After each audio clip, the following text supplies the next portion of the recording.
The old model is that it's the you have to hit rock bottom first before you can get help. I don't believe that.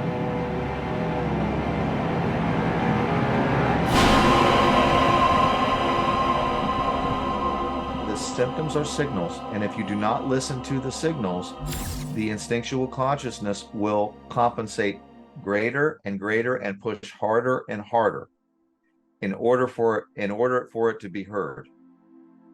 So this isn't a question.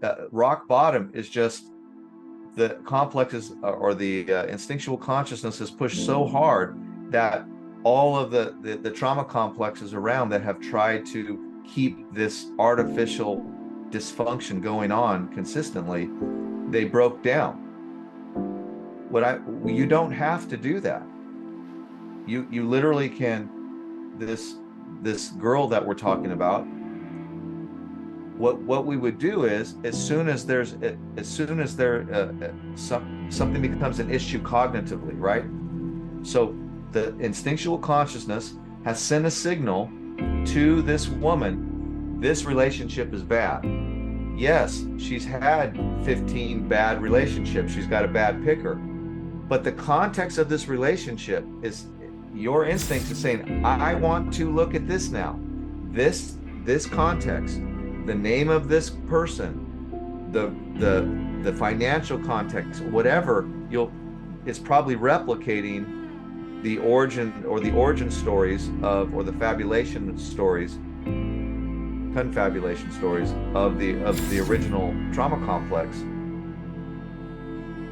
Once we get into the actual mechanisms of the real context, then when the woman says, oh, this reminds me of a boyfriend I had a bad picker.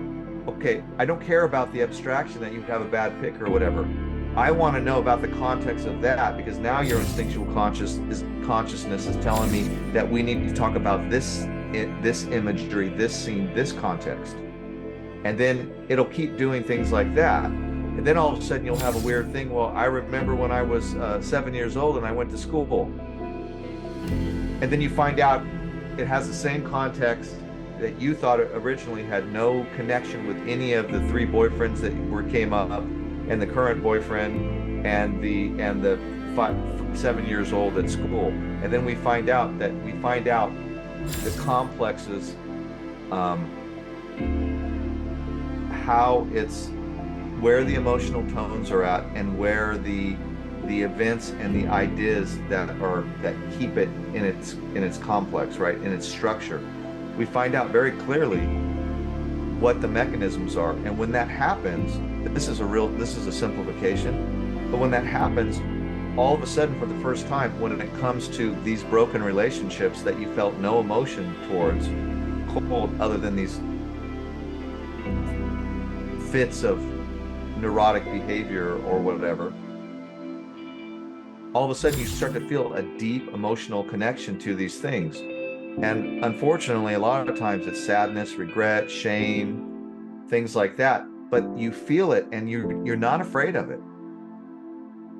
You're not afraid of it because your instinctual your dominant ego mind is now there, and it's able to cope with it. And because if your dominant ego mind is there, then that means that you are there as the adult that has more capabilities, whose instincts aren't premature at this point. So now we're starting to bridge that gap, which is called an affect bridge, of what your true potential could have been, how you could feel effortlessly in life with these relationships. We start to experience that first through the state-dependent memory of the grief, the fear, the anger, the shame, the regret, all of that. And yet we're not losing touch with it. We're like, okay.